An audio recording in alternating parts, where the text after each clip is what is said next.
Ayol ikhwah wal akhwat a'azzani wa azzakumullah. Saudara-saudari yang semoga dimuliakan oleh Allah, kita bertemu kembali di malam Kamis untuk mengkaji hadis-hadis Nabi Sallallahu Alaihi Wasallam yang ada dalam Kitabul Arba'in fi Madhabis Salaf, kitab 40 hadis tentang madhab salaf karya Syekh Ali bin Yahya Al-Haddadi hafizahullahu ta'ala. Ya, pada pertemuan sebelumnya kita menyelesaikan judul hadis yang ke-15, al-hubbu fillah wal bughdhu fillah, cinta karena Allah dan benci karena Allah. Nah, ini yang kita bahas pada pertemuan sebelumnya. Jadi Rasulullah bertanya kepada Abu Dzar tentang apa ikatan iman yang paling kuat. Abu Dzar menjawab, Allah dan Rasulnya yang lebih tahu. Maka beliau pun menjawab, ikatan iman yang paling kuat yaitu membela karena Allah, memusuhi karena Allah, cinta karena Allah, dan benci karena Allah. Nah, ini ikatan iman yang paling kuat. Artinya siapa yang mempraktekkan 4 perkara ini, maka imannya kuat. Ya. Membelakan Allah, memusuhikan Allah, cintakan Allah, dan bencikan Allah. Cinta dan bencikan Allah, membela dan memusuhikan Allah. Nah, gitu urutannya, enaknya gitu ya. Nah, ini menunjukkan kekuatan iman. Kalau ada orang yang mempraktekkan ini menunjukkan imannya kuat. Cinta dan benci karena Allah. Artinya saya suka dengan orang ini karena Allah. Saya benci kepada orang ini karena Allah. Saya membela orang ini karena Allah. Dan saya memusuhi orang ini karena Allah. Bukan karena alasan dunia atau alasan semacamnya. Mungkin karena faktor kesukuan, faktor golongan, faktor yang semacamnya. Jadi saya suka orang ini karena dia taat kepada Allah. Dan saya memusuhi orang ini karena dia tidak taat kepada Allah. Saya cinta kepada orang ini karena orang ini taat kepada Allah. Dan saya benci kepada orang ini karena dia tidak taat kepada Allah. Nah, siapa yang cinta bencinya seperti itu, maka imannya kuat. Ya. Imannya kuat, imannya tinggi, dan untuk mempraktekkan seperti itu bukan perkara yang mudah, ya. Tapi bukan juga susah, artinya perlu berusaha kita. Karena seringnya kita cinta benci karena faktor pribadi. Kenapa kamu gak suka sama orang itu? Karena dia nyakiti saya. Nah, itu biasanya. Bukan karena orang itu durhaka kepada Allah, tapi karena orang itu pernah nyakiti saya merasa harga diri saya diinjak-injak. Nah, kayak biasanya gitu. Kita seringnya kayak gitu. Benci kepada seorang faktor pribadi, bukan faktor agama. Ya. Nah, kalau selama cinta benci kita kan faktor pribadi, golongan, itu tidak menunjukkan iman kita kuat, bahkan itu menunjukkan iman kita lemah. Karena cinta bencinya faktor duniawi. Nah, orang yang imannya kuat, yaitu orang yang cinta benci karena Allah, membela dan memusuhinya karena Allah. Ya, bukan karena faktor dunia dan semacamnya. Maka kalau kita ingin punya iman yang kuat, maka jadikanlah cinta benci kita karena Allah, membela dan memusuhinya karena Allah, bukan karena faktor dunia, golongan, suku, dan semacamnya. Nah, ini hadis yang kita bahas pada pertemuan sebelumnya. Jadi, sekali lagi, cinta dan benci karena Allah, membela dan memusuhi karena Allah. Ini menunjukkan iman yang kuat. Dan termasuk salah satu praktek bukti cinta dan benci karena Allah diantaranya memboikot orang yang durhaka kepada Allah. Inilah yang akan kita bahas pada hari sekarang ini. Jadi diantara salah satu bukti kita cinta dan benci karena Allah, kita memboikot seorang karena Allah. Boikot artinya tidak diajak bicara, tidak dijawab salamnya, yang benar-benar nggak ada hubungan sekali dengan seorang karena Allah sudah durhaka kepada Allah. Nah, tapi ini pun ada syaratnya kalau memang ada maslahatnya, ya. Kalau nggak ada maslahatnya jangan. Ya, makanya kita baca saja hadis ini hadis ke-16. Di sini hadis ke-16 dan 17 Syekh langsung menyebutkan 16 17 ya. Judulnya mungkin bab 16, hadisnya 17. Jadi kata Syekh di sini, kata Syekh Ali bin Yahya Al-Haddadi hafizahullah, hajru ahlil bid'ah wal ma'asi idza tarajjahat maslahatu hajrihim. Memboikot pelaku bid'ah dan maksiat jika tampak maslahat karena memboikot mereka. Memboikot pelaku bid'ah dan maksiat jika tampak jelas nyata maslahat dengan memboikot mereka. Artinya disyariatkan memboikot pelaku maksiat. Memboikot artinya tidak diajak bicara, pokoknya nampaknya nggak suka sama dia. Nah ini termasuk disyariatkan, tapi ada syaratnya. Kalau ada maslahat kebaikan, dengan diboikot, nggak diajak bicara, nggak disapa, dia siapa tahu apa sadar misalkan. Nah kalau sadar bagus, boleh gitu boikot. Tapi dengan diboikot malah dia makin jauh, malah makin durhaka kepada Allah, maka tidak disyaratkan memboikot seseorang pelaku maksiat. Nah ini Bapak, ini maksudnya. Jadi diperbolehkan memboikot ahli bid'ah, pelaku bid'ah dan maksiat jika tampak maslahat dengan menghijrah mereka, dengan memboikot mereka.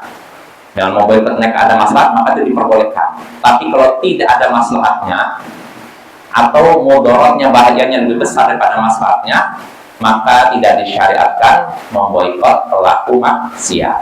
Ini maksudnya ya, mudah-mudahan jelas. Di sini Syekh menyatakan qala sallallahu alaihi wasallam fil qadariyah idza marida fala ta'uduhum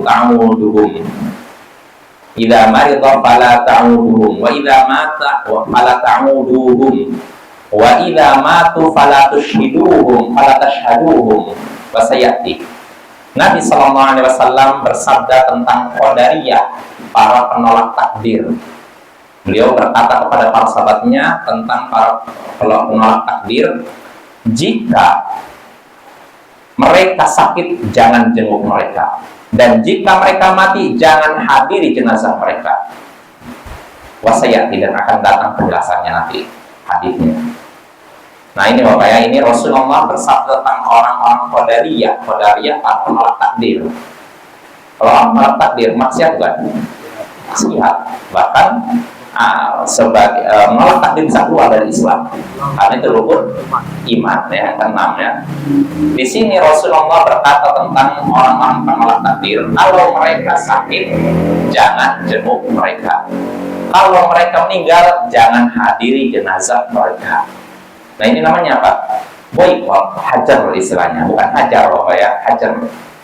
Nah jadi kalau misalkan mereka sakit jangan jenguk mereka, kalau mereka meninggal jangan hadiri jenazah mereka. Tujuannya apa? Memboikot pelaku itu, pelaku penolak takdir, atau memberikan pelajaran kepada orang yang sama dengan orang tersebut. Nah ini disyariatkan. Kalau tadi Pak berlaku pada para penolak takdir, begitu juga orang-orang yang melakukan maksiat. Nah kalau misalkan ada para pelaku maksiat, perlu kita boikot, dan kita menduga kuat ada maslahat dengan memboikotnya, maka apa kita boikot? Tidak diajak bicara, tidak disapa, tidak dijawab salamnya. Nah, tapi ini kalau ada maslahatnya, dan harus didahului dengan apa? Nasihat. Jadi jangan belum dikasih nasihat udah didiamkan, tidak ditegur sapa. Nah ini tidak seperti itu. Memboikot itu harus didahului dengan nasihat dulu, disadarkan bahwa kamu salah. Karena ayo ikhwah, bisa jadi ada orang yang melakukan maksiat, melakukan kesalahan, tapi tidak tahu kalau dia salah. Maka nggak bisa kita langsung mendiamkan, tidak menyapanya, tidak menjawab salahnya, nggak seperti itu. Jadi harus tahu dulu dia bahwa kamu salah. Kalau dia sudah kasih tahu salah, tobat ya udah selesai, jangan diapa-apakan. Dia seperti orang yang pertama, artinya dia orang yang baik. Tapi kalau sudah dinasihati tidak sadar, nah inilah bisa berlaku boikot, hajar, artinya tidak disapa, tidak diajak bicara, tidak jawab salamnya. Nah ini boleh dengan syarat kalau memang ada maslahatnya. Artinya dengan di boikot seperti itu orang ini sadar kembali kepada kebenaran. Tapi kalau misalkan di boikot, tidak disapa, tidak ajak bicara, tidak jawab salamnya, malah orang ini makin jauh, makin parah maksiatnya, maka kalau dalam kondisi demikian tidak disyariatkan memboikotnya. Nah ini ya, ini mudah-mudahan jelas ya. Ini masalah memboikot seorang muslim ya yang terjatuh dalam maksiat atau bid'ah disebutkan dalam judulnya ya. Nah, apa dalilnya bahwasanya memboikot pelaku maksiat itu diperbolehkan? Hadis tadi, yaitu hadis tentang qadariyah, atau hadis yang akan disebutkan oleh Syekh di sini. Hadis tentang kisah Ka'ab bin Malik tidak ikut perang Tabuk ya. Kita baca hadisnya. Berkata Syekh Ali bin Yahya Al-Haddadi hafizahullah, wa an Ka'b bin Malik radhiyallahu anhu fi siyaqi qissati takhallufi an ghazwati Tabuk. Dari Ka'ab bin Malik, semoga Allah meridhoinya, dalam konteks kisah tertinggalnya dia atau tidak ikutnya dia pada perang Tabuk. Jadi Rasulullah SAW dalam perang Tabuk menyuruh kaum muslimin seluruhnya keluar, kecuali orang yang memang punya uzur, sakit dan semacamnya. Semuanya itu dikeluarkan. Sakit artinya kalau memang seluruh kaum muslimin di Madinah disuruh keluar, berarti jumlahnya besar. Sampai disebutkan dalam hadis ini juga, Ambil Malik dan wala yajma'u kitabul hafid. Saking banyaknya tidak ada catatan yang bisa mengumpulkan jumlah pasukan itu, kan saking banyaknya. Jadi karena saking banyaknya juga orang bisa saja tidak ikut perang karena untuk meneliti begitu banyak gitu. Nah tapi walaupun begitu, Rasulullah bisa mengetahui ada sahabatnya yang tidak ikut perang, di antara Ka'ab bin Malik. Nah tentu saja yang Rasulullah ketahui memang yang selama ini dekat dengan beliau, yang dikenal kesolehannya, ketakwaannya ya. Adapun orang yang terkenal memang munafik, Rasulullah dalam istilahnya maklumilah. Tapi ketika ada sahabatnya yang selama ini soleh, bertakwa, tidak ikut perang, Rasulullah bisa merasa mana di situ. Maka dalam hadis yang panjang ini, Sahih Bukhari Muslim, Rasulullah sempat nanya, mana Ka'ab bin Malik? Baru dari situ Rasulullah dapat kabar dari sahabat, dia itu sibuk dengan buah-buahan karena lagi musim panas Pak.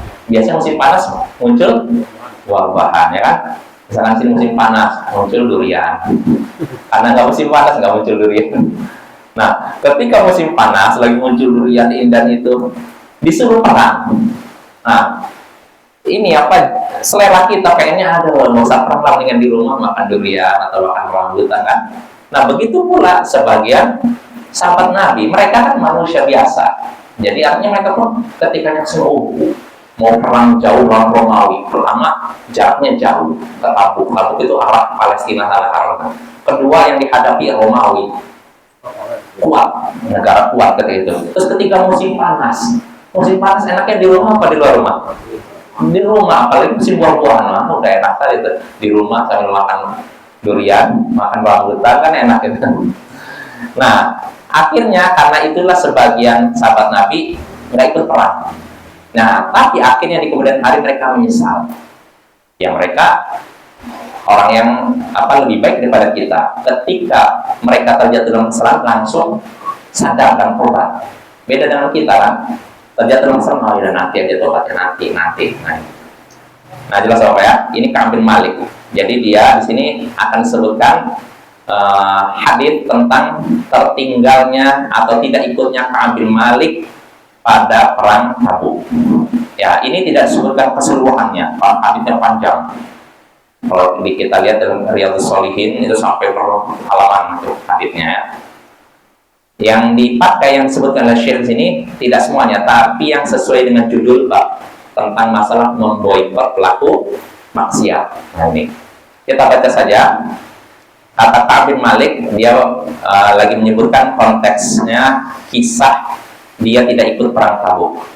Kata Ka'ab bin Malik, naha Rasulullah sallallahu alaihi wasallam al-muslimin an kalamina ayyuha thalatha, yakni nafsa wa Hilal bin Umayyah wa Murad bin Rabi' min baini man takhallafa anhu. Rasulullah sallallahu alaihi wasallam melarang kaum muslimin untuk berbicara dengan kami, yakni 3 orang. dirinya, Ka'ab bin Malik, Hilal bin Umayyah, dan Murarah bin Ar-Rabi'. Rasulullah melarang kaum muslimin berbicara dengan kami di antara orang-orang yang tertinggal dari perang. Artinya, di antara orang yang tertinggal perang, Rasulullah melarang kaum muslimin berbicara dengan 3 orang.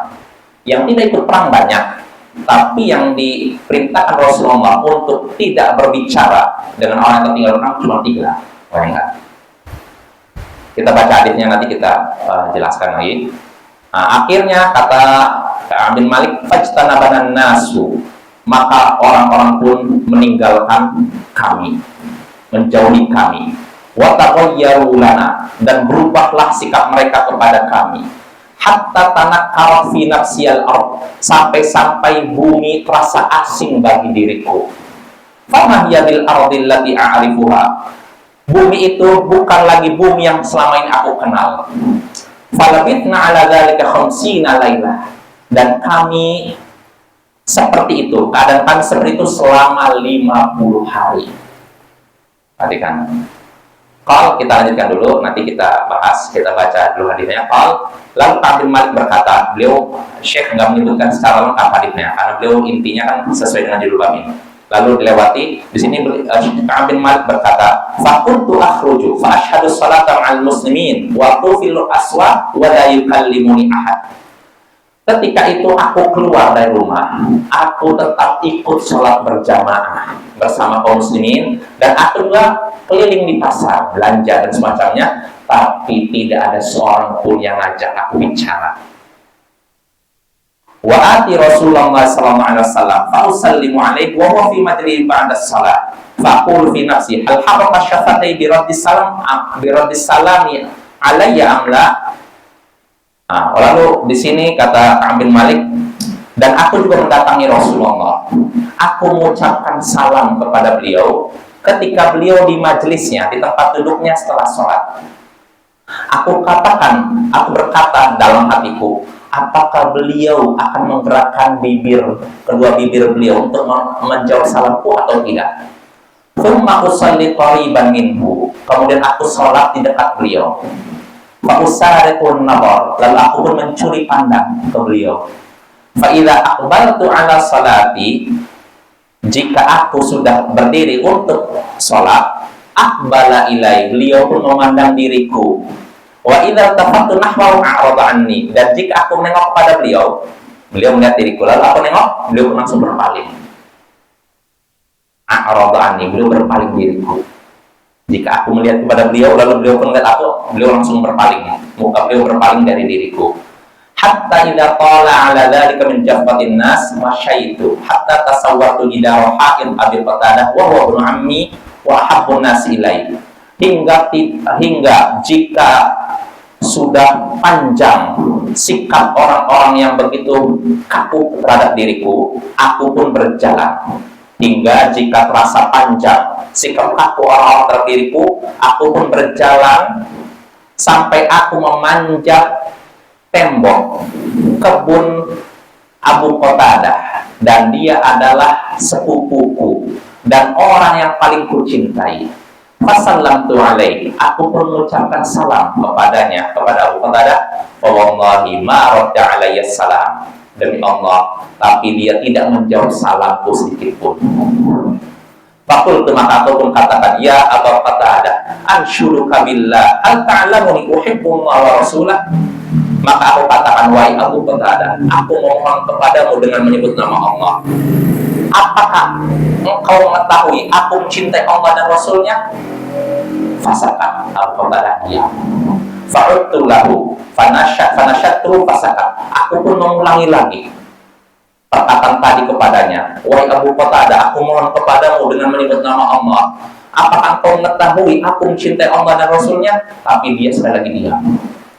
Fanasyatru, lalu aku pun berkata lagi, mengulangi lagi, apakah engkau tahu aku mencintai Allah dan Rasulnya? Faqal, maka Abu Qatadah pun berkata, Allah wa rasuluhu a'lam, Allah dan Rasulnya lebih tahu. Fafadat ainai, maka nangislah, keluarlah air mata dari kedua mataku. Wa tawallaitu hatta tasawartul jidar, maka aku pun berpaling dari kebunnya Abu Qatadah sampai aku menuruni temboknya. Hatta idza madat arba'una lailatan al-khamsin idza rasulillahi sallallahu alaihi wasallam ya'tini. Hingga jika sudah berlalu 40 hari dari 50 hari. Jadi di boikotnya 50 hari. Ketika sudah lewat 40 hari, tiba-tiba datang utusan Rasulullah mendatangiku. Lalu utusan Rasulullah ini berkata, dia berkata, Inna Rasulullah sallallahu alaihi wasallam ya'muruka an ta'tazila imra'atak. Sesungguhnya Rasulullah menyuruhmu untuk menjauhi istrimu.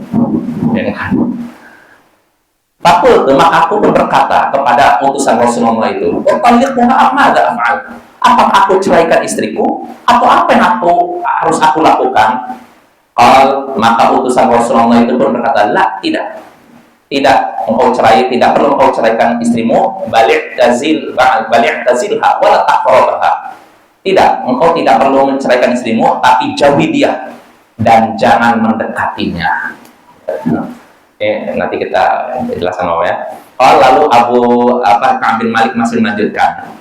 Falamma sallaitu salatal fajr subha khamsina lailatan wa ana ala dhahri baitin min buyutina fa baina ana jalisun al hal allati dzakara Allah qad daqat alayya nafsi wa daqat alayya al-ardu bima rahabat sami'tu sawta sarikhin awfa ala jabal sal'in bi a'la sawti. Maka kata Ka'ab bin Malik, ketika aku sudah melaksanakan sholat fajar, sholat subuh di pagi ke-50, di hari ke-50, dan ketika itu aku berada di atas rumahku, salah satu rumahku. Nah, tatkala aku sedang duduk dalam keadaan yang sudah Allah sebutkan dalam Al-Quran, yakni telah sempit hatiku dan bumi terasa sempit bagi diriku, padahal sebelumnya luas. Aku pun mendengar suara teriakan dari atas bukit Sila di Madinah. Aku mendengar suara orang berteriak dengan suara yang sangat keras dan suara tersebut terdengar suara, Ya Ka'ab bin Malik, abshir, wahai Ka'ab bin Malik, bergembiralah. Ka'ab bin Malik berkata, fakharartu sajidan, lalu aku langsung tersungkur sujud. Wa araftu an qad jaa'a faraj. Aku pun tahu bahwa telah datang kelapangan, pertolongan dari Allah. Kelapangan dari Allah. Wa adana Rasulullah sallallahu alaihi wasallam bitaubatillahi alaina hina shalla salatul fajr. Dan Rasulullah sudah mengumumkan tentang taubat kami, tentang diterimanya taubat kami oleh Allah ketika beliau melaksanakan sholat fajar. Hadis riwayat Bukhari, Muslim. Nah, ini hadisnya sebenarnya panjang Bapak ya.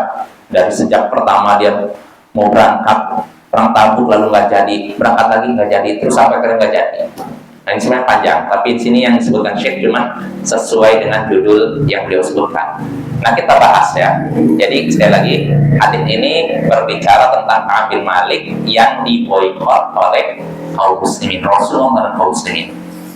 Jadi kata Ka'ab bin Malik, Rasulullah melarang kaum muslimin untuk berbicara dengan kami, yakni 3 orang di antara orang-orang yang tidak ikut perang Tabuk. Yang tidak ikut perang Tabuk banyak, di antaranya orang munafik ya. Nah, ada banyak, tapi yang Rasulullah boikot tidak, yang Rasulullah perintahkan untuk diboikot cuma 3. 3 dan 3 ini bukan orang munafik, para sahabat Nabi. Mereka orang ikhlas, orang soleh, bertakwa. Sedangkan sisanya, ya tahu sendiri. Orang-orang munafik ketika itu datang ketika Rasulullah pulang dari perang Tabuk. Mereka datang, kami sakit urusan dusta mereka. Sedangkan Ka'ab bin Malik datang pada Rasul jujur, ya Rasul, nggak ada alasan buat saya nggak punya alasan apa-apa. Saya ngaku salah. Lalu apa ya? Kalau yang lain yang nggak ikut perang Tabuk, orang munafik, mereka bohong. Oh Rasulullah, kami itu sakit, belum anak saya sakit, apa saya cari alasan. Tapi kalau Ka'ab bin Malik dengan 3 orang ini nggak ngaku, kami salah, nggak punya alasan apa-apa. Jelas Bapak ya? Nah, mereka ngaku salah, akhirnya Rasulullah pun mengumumkan, ya sudah, kalau gitu bangkitlah engkau sampai kau luputkan dirimu.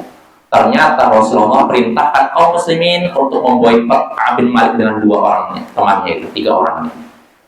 Diboikot, nggak boleh diajak bicara, nggak boleh disapa. Nah, ini tujuannya apa?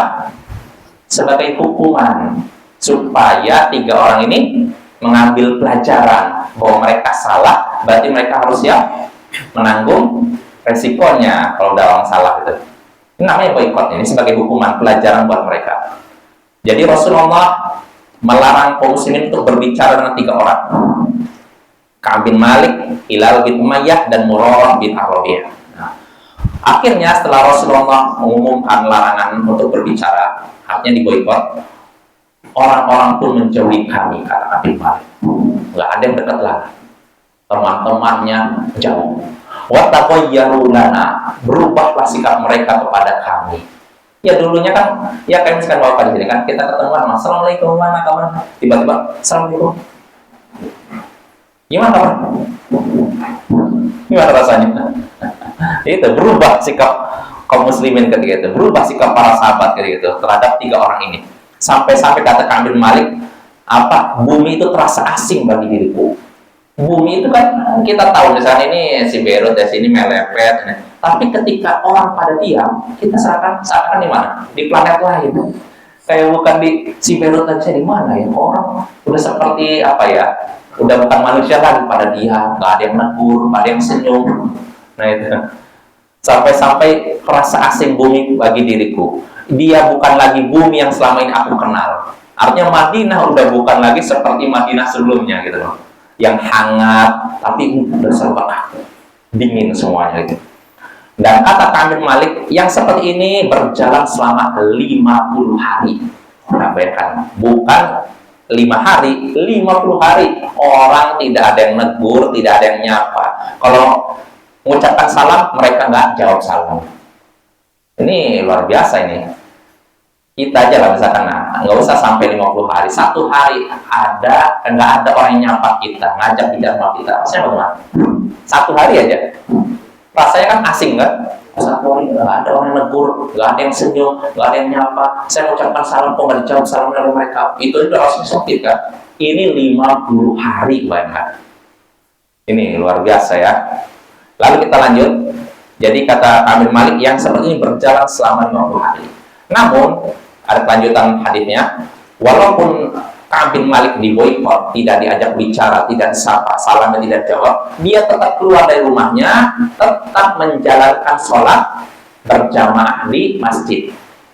Lihat, padahal udah diboikot loh. Kalau saya pribadi kayak lemah iman, orang nggak mau nyapa saya, nggak mau negur saya, wah udah saya di rumah aja, ya kan kayak gitu kan. Tapi Ka'ab bin Malik nggak. Sekali lagi dia orang soleh bapak ya. Orang soleh, bukan pelaku maksiat, bukan munafik. Ka'ab bin Malik orang soleh. Jadi walaupun dia diboikot, dia tetap menjalankan ibadah seperti biasa, sholat di masjid, nggak di rumah nih. Dia kata Ka'ab bin Malik, aku pun keluar dari rumahku, tetap melaksanakan sholat berjamaah bersama kaum muslimin dan tetap keliling di pasar. Untuk apa? Ya belanja dan semacamnya. Kita perlu belanja kan? Terus gimana? Belanja di jalan ini, layani tapi ya beda. Saya tanya, orang lain gitu. Ya. Jadi dia tetap keliling di pasar belanja, wala yukallimuni ahad, tapi tidak ada seorang pun yang ngajak aku bicara. Bayangkan. Jadi seakan-akan kayak kita hidup di planet lain, kok orang berubah begini gitu loh. Wa ati Rasulullah sallallahu alaihi wasallam, dan aku pun mendatangi Rasulullah. Fa usallimu alaihi, aku mengucapkan salam kepada beliau. Dan ketika itu beliau berada di tempat duduk beliau setelah sholat. Jadi beliau kalau udah selesai sholat kan duduk jadi assalamualaikum, astagfirullah, Allahumma assalam, tabarakta ya dzal jalali wal ikram. Setelah itu beliau berbalik. Nah itu majelisnya, tempat duduk beliau. Nah Ka'ab bin Malik ketika itu mendatangi Rasulullah ketika beliau masih di majelisnya, tempat duduk beliau. Nah kemudian Ka'ab bin Malik berkata dalam hatinya, dia lagi mencerita hadisnya, apakah Rasulullah akan menggerakkan kedua bibirnya tidak untuk menjawab salamku? Nah, dalam riwayat disebutkan dia mengucapkan salam, Rasulullah menggerakkan bibirnya sekali. Ini hadisnya kan bapak redaksinya beda-beda ya. Dalam riwayat Sahih disebutkan Rasulullah menggerakkan bibirnya sekali.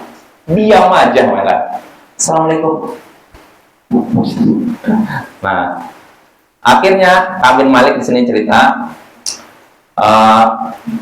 lalu dia pun sholat di dekat beliau, dan Ka'ab bin Malik curi pandang, ya, dia mau sini gitu. Nah, ketika beliau Ka'ab bin Malik hendak sholat, beliau ternyata nengok ke arah Ka'ab bin Malik. Jelas tahu ya, ketika mau sholat, karena Nabi kan mungkin ngecek sholat atau apa, oh ada Ka'ab bin Malik. Nah, ketika aku hendak sholat, beliau menghadap ke arah aku. Kemudian aku pun nengok juga, maka beliau langsung. Jelas apa ya? Ya, misalkan saya mau sholat, sini Rasulullah. Saya ngerasa, oh ini Rasulullah lihat saya pernah begini. Tapi ketika Rasulullah udah lihat saya, Rasulullah langsung buang muka. Lihat tuh, nggak mau lihat Ka'ab bin Malik. Nah, akhirnya ini berlangsung terus. Sikap kaku kaum muslimin itu berjalan terus sampai akhirnya Ka'ab bin Malik karena udah merasa jenuh luar biasa, merasa sempit dadanya, dia pun mendatangi sepupunya, orang dekat dengan dia selama ini. Dia naik ke tembok kebunnya, dan sepupunya ini namanya Abu Qatadah. Kemudian setelah naik tembok sepupunya, kebetulan sepupunya ada di situ. Akhirnya apa yang dilakukan oleh Ka'ab bin Malik, karena sepupunya orang dekat dengan dia, mengucapkan salam.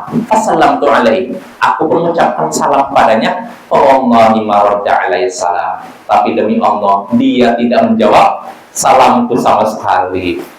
Dan seperti yang lain, nggak dijawab. Padahal selama ini dekat. Bayangkan Bapak ya. Nah, lalu akhirnya apa? Aku pun berkata kata Ka'ab bin Malik, wahai Abu Qatadah, ini sepupunya, Abu Qatadah, aku memohon kepadamu dengan menyebut nama Allah. Apakah kau tahu aku mencintai Allah dan Rasulnya? Artinya gini, kenapa kamu tidak jawab salam saya? Saya kan orang yang cintai Allah. Saya ini artinya bukan orang munafik gitu, selain gitu. Apakah kau tahu aku mencintai Allah dan Rasulnya? Namun apa reaksi sepupunya Abu Qatadah? Masalah diam. Nggak ada reaksi sama sekali. Akhirnya kata Ka'ab bin Malik, aku berulangi lagi, wahai Abu Qatadah, aku memohon kepadamu dengan menyebut nama Allah. Apakah engkau mengetahui aku mencintai Allah dan Rasulnya?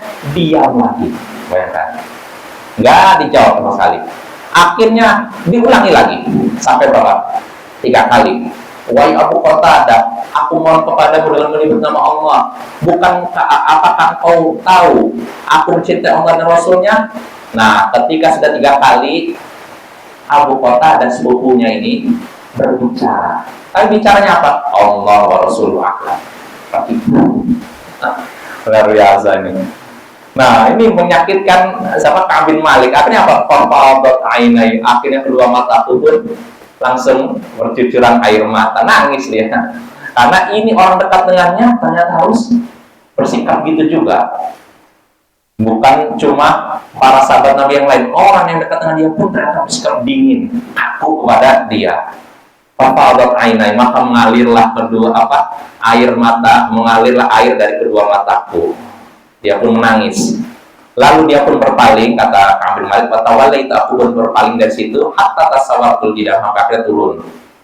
Nah, ini ceritanya Bapak ya. Nah, hingga sampai ke hari yang ke-40, ini Ka'ab bin Malik, ternyata pas di hari ke-40, kan 50 sebenarnya 50 hari. Nah, sudah hari ke-40, saya nggak bayangkan, 1 hari aja nggak ada orang negur saya sempitnya dada saya gitu kan. Ini bukan 1 hari, bukan 5 hari, 50 hari. Nah, di hari ke-40 ini lebih menyedihkan lagi ya. Karena apa? Di sini datang utusan Rasulullah kepada Ka'ab bin Malik ya. Apa yang terjadi? Utusan Rasulullah ini berkata kepada Ka'ab bin Malik, sesungguhnya Rasulullah menyuruhmu untuk menjauhi istrimu. Jangan dekat dengan istrimu. Bayangkan. Maka Ka'ab bin Malik kalau menjauhi istri artinya apa? Cerai kan? Dia pun bertanya, maksudnya aku ceraikan istriku? Rasulullah menyuruh aku menceraikan istriku atau bagaimana? Maka utusan Rasulullah pun berkata, tidak. engkau tidak perlu menceraikan istrimu, tapi jauhilah istrimu dan jangan dekat-dekat dengannya. Bayangkan orang dekat, anggap ginilah. Kalau misalkan saya pribadi di luar di Siberut ini nggak ada orang ajak bicara, ya masih ada hiburan dalam rumah kan, ngobrol dengan istri kan. Tapi kalau istri sendiri sudah jauhi, gimana nih? Udah hidup sendiri di planet yang lain gitu, ibaratnya gitu. Udah makin sempit aja. Nah, akhirnya apa? Kelanjutan hadisnya ini kan Syekh meringkas ya. Akhirnya Ka'ab bin Malik pun berkata kepada istrinya, ilhaqi bi ahliki fakuni indahum. Udah kamu pulang ke rumah keluargamu, tinggal di sana sampai Allah memutuskan perkara ini. Akhirnya istrinya pergi, jadi sendiri ya kan. Ya, di dalam rumah sepi, di luar rumah sepi. Walaupun banyak orang, tapi nggak ada yang bicara. Nah, rasanya tuh. Nah, akhirnya kata Ka'ab bin Malik ini masih menceritakan. Nah, ketika dia sholat fajar, sholat subuh, selesai sholat fajar di hari yang ke-50. Nah, ketika itu dia sedang ada di atas rumahnya, salah satu rumahnya di Madinah. Nah, ketika dia dalam keadaan duduk, dia duduk dalam keadaan yang sudah Allah sebutkan dalam surat At-Taubah, hatinya sempit dan bumi terasa sempit, ya nggak? Padahal bumi luas, tapi ketika semua orang tidak ajak bicara, tidak ada yang menyapa, bumi jadi terasa apa? Sempit gitu. Nah, ketika Ka'ab bin Malik duduk di rumahnya dalam keadaan hatinya sempit dan bumi terasa sempit, nah tiba-tiba dia mendengar ada suara teriakan dari atas bukit Silang ya, di bukit di daerah Madinah. Dia mendengar ada suara orang yang berteriak dengan suara keras. Apa yang dia teriakkan? Wahai Ka'ab bin Malik, bergembiralah. Bergembiralah. Maka apa yang dilakukan Ka'ab bin Malik? Dia menyatakan, aku tersungkur sujud dan aku tahu bahwa telah datang pertolongan dari Allah. Artinya datang kelapangan dari Allah. Artinya gini, Ka'ab bin Malik setelah dia diboikot oleh kaum muslimin dan Rasulullah, dia pun apa? Banyak-banyak bertobat kepada Allah. Karena dia salah kan, tidak ikut perang, tapi dia bertobat kepada Allah, dia berdoa kepada Allah, minta semoga taubatnya diterima, semoga taubatnya diterima, terus begitu berdoa kepada Allah. Akhirnya ketika di hari ke-50 turunlah wahyu yang mengabarkan bahwa Allah menerima taubat 3 orang tadi, di antaranya Ka'ab bin Malik. Jadi ketika Ka'ab bin Malik selesai sholat lalu mendengar suara, wahai Ka'ab bin Malik, bergembiralah, maka Ka'ab bin Malik merasa ini berarti sudah turun wahyu yang mengabarkan bahwa taubat saya diterima. Akhirnya Ka'ab bin Malik pun langsung sujud. Sujud apa ini? Sujud syukur. Lalu Ka'ab bin Malik ini sudah datang kelapangan dari Allah. Dan ternyata tadi itu Rasulullah sudah mengumumkan di hadapan para sahabatnya tentang diterimanya taubat Ka'ab bin Malik oleh Allah. Ya, jelas apa ya? Nah, ini kisahnya.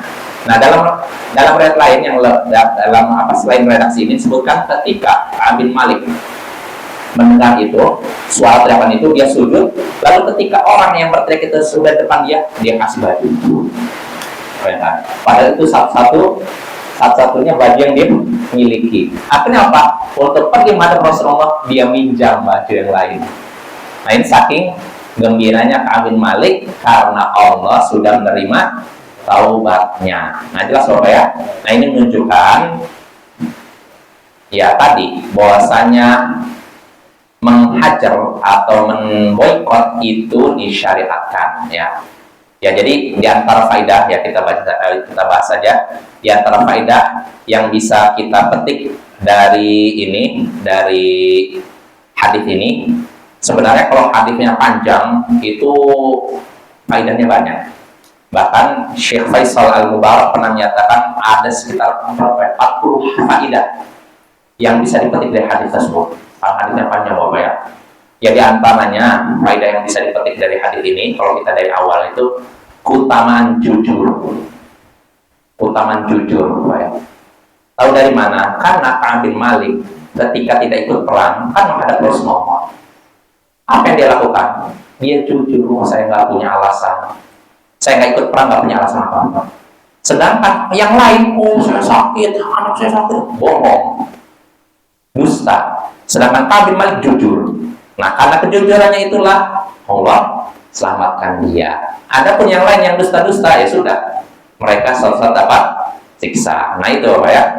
Nah itu diantaranya. Lalu faedah kedua yang bisa kita petik, dan ini sesuai dengan judul bab ya, karena waktunya ini mau di situ ya. Ini faedah kedua, cukup 2 faedah saja. Sesuai dengan judul bab, diperbolehkan memboikot pelaku maksiat jika memang ada maslahat. Contohnya Rasulullah memboikot Ka'ab bin Malik dengan 2 temannya, 3 orang. Mereka salah tidak? Salah. Makanya Rasul boikot mereka. Supaya apa? Mereka sadar akan kesalahan mereka, bertobat kepada Allah. Dan supaya yang lain juga ambil pelajaran, tidak mengikuti jejak mereka. Nah ini menunjukkan bahwa Pak, boleh kita memboikot pelaku maksiat supaya dia sadar. Tapi kalau ternyata kita memboikot dia tidak juga sadar, hentikan boikot. Jadi jangan diteruskan sampai meninggal, jangan ya. Karena dia masih saudara kita seiman, maka nggak boleh mendiamkan seumur hidup, Bapak ya. Jelas Bapak ya. Itu dengan ini kita selesai. Berarti pada pertemuan berikutnya kita masuk hadis baru, yaitu hadis ke-18. Wassallallahu ala nabiyyina Muhammadin wa ala alihi wa sahbihi ajma'in. Wa akhiru da'wana alhamdulillahi rabbil alamin. Assalamualaikum warahmatullahi wabarakatuh.